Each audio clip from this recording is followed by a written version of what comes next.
ආදරණීය යාළුවෝ හැමෝටම යහපත පිරෙන ලස්සන දවසක් වේවා. ඔයාලා හැමෝම මගේ channel එකට ආදරෙන් පිළිගන්නවා. අද මම ඔයාලට ගේන්නේ සතියේ වැඩ ලේසි කරගන්න එළවලු ටික කොහොමද organize කරන්නේ කියලා. ඉතින් මේ ගෙවුනේ බ්‍රහස්පතින්දා දවසක්. මම එළවලු ගන්න යන්නේ හැම සතියකම බ්‍රහස්පතින්දා. මොකද එදාට මගේ පුතා ටවුන් එකේ ක්ලාස් එකකට යනවා. ඉතින් එදාට මම සතියේම එළවලු ටිකයි පළතුරු ටිකයි ගේනවා. මම මුලින්ම ගෙනාපු එළවලු ඒ වෙලාවෙම හොදලා පිරිසිදු කරගන්න උපරිම උත්සාහ කරනවා. මොකද එතකොට අපිට පුළුවන් එළවලු ටික අපතේ යන්නේ නැතිව ලස්සනට ෆ්‍රිජ් එකට ඕගනයිස් කරගන්න. එතකොට අපිට උයන එක හරියට පහසු විදිහට කරගන්න පුළුවන්. ආසයි හිතන විදිහට උයන්න පුළුවන්. නැත්තම් shopping bag වල මේ එළවලු ටික ඔහේ අපි ෆ්‍රිජ් එකට දැම්මොත් අපිට උයන්න ගන්නකොට අපේ කාලේ හැම දෙයක්ම අපතේ යනවා. මොකද අපි shopping bag ටික ඔක්කොම එකට ගන්නවා. නමුත් ඒකේ නැහැ අපිට උයන්න ඕන දේ. ඉතින් අපි ටික ආයෙ ගෙනහිල්ලා දානවා ෆ්‍රිජ් එකට. ඉතින් ඔන්න ෆ්‍රිජ් එකේ දොරත් සෑහෙන්න ඇරෙනවා. ඊට පස්සේ අපිට කරන්ට් බිල් එක එනවා. උයන එකත් එපා වෙනවා, වෙලාව පරක්කු වෙනවා. ඉතින් කලබල ගොඩයි. මේ විදියට එළවලු ටිකේ අනවශ්‍ය දේවල් ටික කපාගෙන ඒ ටික ඔක්කොම සුද්ධ කරගෙන හොඳට ඒ ටික සෝදලා ඒ ටික හොඳට කිචන් ටවල් එකකට දාලා වේලගත්තට පස්සේ අපිට පුළුවන් බොක්සස් වලට ඒ ටික අසුරලා ෆ්‍රිජ් එකේ ඕගනයිස් කරගන්න. ෆ්‍රිජ් එකේ තියාගත්තාම අපිට ඒ ටික ඕන වෙලාවට අරගෙන කපලා කරලා අරගෙන උයන්න විතරයි තියෙන්නේ. ඉතින් හරිම ලේසි මේ වැඩේ.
ඉවරයි.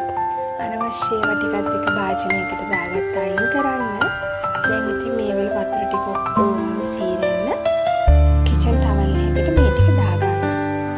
එතකොට මේ ටික හොඳට වේවුනහම අපිට පුළුවන් බොක්ස් එකකට දාගන්න. නැත්නම් මේ වල වතුර තිබුණොත් එහෙම බොක්ස් වලට දාන්න ඒව අපරාධ නරක වෙනවා. ඉතින් මම මේ විදිහට දැන් මේ රෑ තමයි මම මේ ක්ලාස් බබත් එක්ක ගිහින් ඇවිල්ලා එළවලු ටික අරගෙන මේ ටික මේ හොදලා කිචන් ටවල් එකකට මේ රෑ දානවා. දාලා ඉවර වෙලා මේ ටික උදේ තමයි අස් කරන්නේ. රෑ පුරාවටම අර වතුර ටික ඔක්කොම කිචන් ටවල් එකට උරාගෙන ඒ ටික හොඳට වේලෙනවා.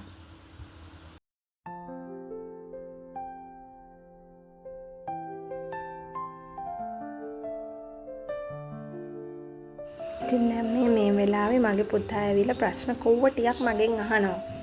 අම්මා මේවා මොනවාද? මේවා මොනවටද ගන්නෙ? පුංචි ඇත් එක්ක ඉතින් වැඩ කරනකොට එහෙම තමයි. මොන වැඩේ කරත් අපි යාළුවටත් අවධානය දෙන්න ඕනේ. යාළුවා අහන ප්‍රශ්න වලට උත්තර දෙන්න ඕනේ. නැත්තම් ඉතින් අම්මෝ රණ්ඩු ගොඩයි. ඉතින් දැන් ওই විදිහට මම කිචන් ටවල් එකට දාගෙන තියෙන ගෙනාපු එළවලු ටික. දැන් මේ උදේ දැන් ඉතින් මම මේ එළවලු ටික ඔක්කොම උදේම දැන් මේ පුතාව දාලා ආවා ස්කූල් වෑන් එකට. දැන් ඉතින් මේ එළවලු ටික අර වතුර එහෙම නැහැ. දැන් මේ ටික මට තියෙන්නේ බොක්ස් වලට දාගන්න. බොක්ස් වලට දාලා ෆ්‍රිජ් එකට දාගන්න තමයි තියෙන්නේ. ඉතින් මම දැන් මේ බොක්ස් ටික එහෙම හොදලා වේලලා අරගෙන කොහොමද එළවලු ගන්න යනකොට අපේ එළවලු ගානට සතිය බදාදා වෙනකොට මගේ එළවලු කොහොමද චුට්ටි දේවල් ටිකක් ඉතුරු වෙලා අනිත් ටික ඉවර වෙනවා. ඒකට මම කරන්නේ බදාදාට වගේ ඒ හිස් වෙන භාජන ටික සොදලා වේල ගන්නවා. ඊට පස්සේ ඉතින් බ්‍රාස්ටෙන් එළවලු ගෙනල්ලා කොහොමද සිකුරාදා උදේ වගේ වෙනකොට මම ওই බොක්ස් වලට දා ගන්නවා එළවලු ටික. දැන් ওই වට්ටක්ක වගේ වනම් අනිවාර්යයෙන්ම කපලා අර ඒකේ අර තියෙන ඇට ඒවා මේ වයින් කරලා ඒත් හරිය එහෙම හොඳට ටිෂු එකකින් පිහදන්න ඕනේ. නැත්තම් ඒ වල අර චූටි තෙතක් තිබුණත් වට්ටක්ක ඉක්මනින් නරක් වෙනවා. ඉතින් ඒ නිසා මම වට්ටක්ක ටික අපේ පුතා හරි ආසයි වට්ටක්ක කන්න. ඉතින් මම වට්ටක්ක කොහොමත් අනිවාර්යෙන්ම ගේනවා. ඉතින් ওই වට්ටක්ක ටික හොඳට ටිෂු එකකින් පිහනවා. නැත්තම් අර නරක් වෙනවනේ අපරාධනේ. අපි මුදලක් දීලා ඉතින් ගේන්නේ ඒ දේ අර පිරිමැස්මෙන් පාවිච්චි කරන්න ඕනේ අද කාලේ හැටියට. ඉතින් ওই විදිහට ওই බොක්ස් එකට මම වට්ටක්ක ටික පිහලා දා ගන්නවා. අර ඒ වගේ තැන් හොඳට පිහදන්න ඕනේ ටිෂු එකකින්. ওই විදිහට මම හොඳට ඒ ටික පිහලා ඉවර වෙලා දා ගන්නවා බොක්ස් එකට වට්ටක්ක ටික. දැන් ඉතින් මේ විදිහට තමයි මගේ යාළුවෝ හැමෝම ගොඩාක් දෙනෙක් පුරුදු වෙලා ඉන්නවා. ඇත්තටම ඉතින් මේ ගේන එළවලු මේ විදිහට බොක්ස් වලට දාලා ඕගනයිස් වෙන්න. මොකද අද කාලේ මිල ගණන් එක පුංචි දෙයක් අපතේ ගියත් සෑහෙන්න එක අපිට දැනෙනවා.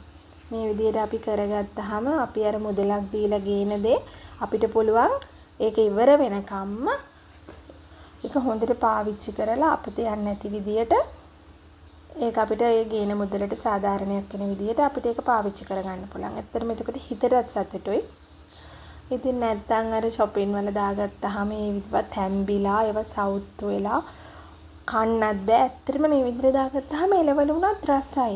අර කපලා දැන් ওই බෝංචි වගේ දේවල් ඉතින් කපලා එහෙම දාගත්තාම ඒවල ගුණ යනවා කියලා එහෙම ඉතින් සමහර අය කියනවා. මම ඉතින් මේ විදිහට තමයි දාගන්නේ. මොකද මේ කපලා දාගන්න. ඒකට සමහර වෙලාවට කපලා දැම්මහම මේ පාට එහෙමත් වෙනස් වෙනවනේ. ඉතින් දැන් ඔය පේපර් ටිෂු එච්චර ගණක් නෑ. ඔය පේපර් ටිෂු පැක් එකම රුපියල් 100යි.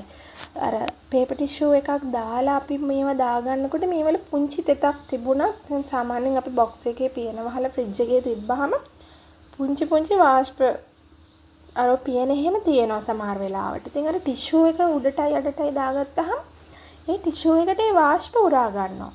එතකොට මුකුත්ම වෙන්නේ නැහැ. දැන් ඔයාලට මම පෙන්නන්නම් අර මගේ හැපැත්තෙන් තියෙන බොක්ස් වල තියෙන්නේ. මම ගිය සතියේ ගෙනල්ලා දාගත්ත ගිය සතිය කියන්නේ ගිය සතියේ ගෙනල්ලා දාගත්ත එළවලු වගේක් ඉතුරු වෙලා තියෙනවා. මේ එළවලුත් මොනවත්ම වෙලා නැහැ ඇත්තටම. ඔය බතල ගේනි පුතාට එයා හරි ආසයි බතල තම්බල පොල් එක්ක හරි සම්බෝල එක්ක හරි කන්න. ඉතින් මම මේ විදිහට බතල සුද්ධ කරලා තියාගත්තාම මට උදේට හරියම පහසුයි. උදේට ස්කූල් යනකොට ඉතින් ඒක කපලා අපිට ගෑස් එකට තියන්න විතරනේ තියෙන්නේ. නැත්තම් ඕක සුද්ධ කරන්න ඕනේ, ආයෙ හොදන්න ඕනේ, ආයෙ ඊට පස්සේ පොතු ටික අයින් කරන්න ඕනේ. වැඩ ගොඩයි. දැන් ওই දඹල මම කැමතියි දඹල කන්න ඇත්තටම. ඉතින් මේ දඹල හරි ලපටි. මම පිහනකොට ඒ කැඩෙනවා. ඉතින් ඒ දඹල වල අර ධාරය වල වතුර තිබ්බා. මම ඒ නිසා ඒ වතුර ටික ඉතින් ඔය පිහනවා. ඒ වතුර ටික පිහලා ඉතින් දඹල ටිකත් ඒ විදිහට දා ගන්නවා.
ඉතින් යාළුවනේ මගේ වීඩියෝස් වල අඩුපාඩු නම් ගොඩක් ඇති. මොකද මේ මගේ ෆස්ට් වීඩියෝ එක.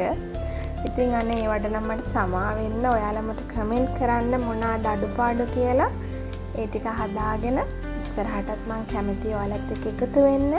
ඉතින් ඔයාලා කැමති නම් මගේ වීඩියෝ වලට මාව සබ්ස්ක්‍රයිබ් කරන්න අමතක කරන්න එපා. අර මම පෙන්නුවේ ගිය සතියේ කැරට්. ඒව මුකුත් වෙලා නැහැ. මේ සලාද කොළ මම නිතරම ගේනවා. මොකද මේ සලාද කොළ ඇත්තටම හොඳයි කියනවා. බබාලට වුණත් සලාදයකට දාලා දෙන්න හොඳයි කියනවා. අර සෑන්ඩ්විච් එහෙම හදනකොට මම මේවා දානවා. එතකොට ඔය ගෝවා වගේ දේවල් බොක්ස් වලට දාන්න බෑනේ. ඒ නිසා මම අර වගේ බෑග් එකකට තමයි දාන්නේ. එතකොට ඔය දෙහි එහෙම බෝතලයකට දාලා වතුර දාලා තිබ්බහම ඇත්තට මාස 3ක් විතර පාවිච්චි කරන්න පුළුවන්. මම ඒක එක්ස්පීරියන්ස් එකෙන් කියන්නේ. මම ගොඩක් වෙලාවට අර දෙහි තියෙන කාලෙට එහෙම කරනවා. අමු මිරිසුත් එහෙමයි. අමු මිරිස් අනිවාර්යයෙන්ම හොදලා පිහලා වේලුණාට පස්සේ නැටි කඩන්න. එතකොට මුකුත් වෙන්නේ නැහැ. දැන් මම මේ කරගත්ත එළවලු ටික මේ බොක්ස් වලට දාලා තියෙන්නේ. බලන්න අපිට දැක්කම තාසේ හිතනවානේ. මේක දැන් දැක්කහම ඇත්තටම ඉතින් අපිට උයන්න උනත් හරි ප්‍රියයි. නැත්තම් අර එහෙම තියෙනකොට ඇත්තටම මහා බෝරින් උයන එක. දැන් මේක දැක්කහම උයන්නත් ආසයි. මම දැන් අර සුදු ලුණු රතු ලුණු කරපිංචත් අර වගේ බොක්ස් එකකට කොහොමද දාගන්නවා. එතකොට මාර ලේසි. අපිට ඒ බොක්ස් එකෙන් අරගෙන ඒ ටික දාගන්න පුළුවන්. ඒ සතියට අවශ්‍ය ටික තමයි මම දාගන්නේ. දැන් අර මම උඩින් ටිෂු එකක් දාගන්නවා. මම අර කිව්වේ නැත්තම් වාෂ්ප මේ යන හින්දා ඒ තියෙන වාෂ්ප ටික එළවලු වලට ආවම එළවලු ටිකට එක්දලා ඒක අපි ඔහොම කරත් වැඩක් නැහැ නරක් වෙනවා. ඉතින් මෙච්චර මහන්සි වෙන එකේ ඕක උඩින් ටිෂු එකක් දැම්මහම ඉතින් දැන් දාන එක කෝකටත් හොඳයිනේ. නැත්තම් ඉතින් අපරාධනේ අපි කොච්චර මහන්සි වුණත් හරියට වැඩේ කරේ නැති වුනහම නරක් වෙන්න බලනවා. ඉතින් මම ඔය මේ විදිහට දාගත්තා. දැන් හැම බොක්ස් එකක්ම මේ විදිහට වහ ගන්නවා.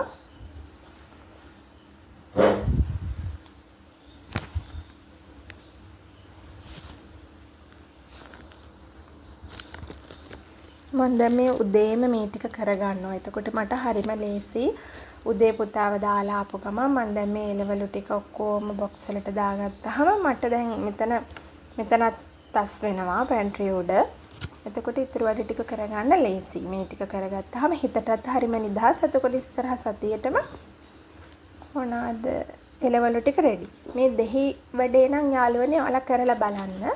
බෝතලයට වතුර දාලා මොනවාද මේ ඇත්තටම මම මෙහෙම කරනවා.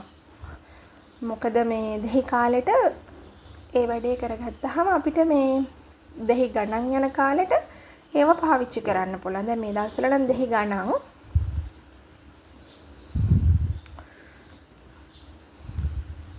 අර වගේ බෑග් වලට දාලා ඒව හොඳට කවර් කරගත්තාම තෙලවලු මුකුත් වෙන්නේ නැහැ. මේ බොක්ස් එක නම් මම අර වටිනවා. උදේ පාන්දරට නම් අම්මෝ බබාලා ඉස්කෝලේ යවන අම්මලා ඇත්තටම ජොබ් කරන අයට නම් ওই වගේ බොක්ස් එකක් හදාගත්තාම කාලය මාර විදියට ඉතුරු වෙනවා.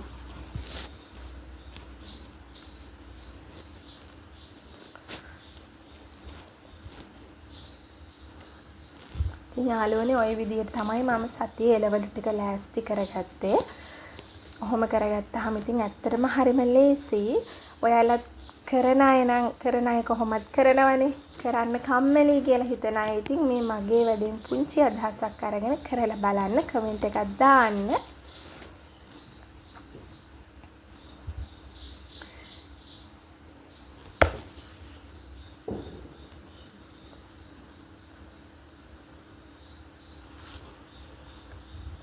සමහර බොක්ස් වැහෙන්නෙත් නෑ අර වැඩි හින්දා.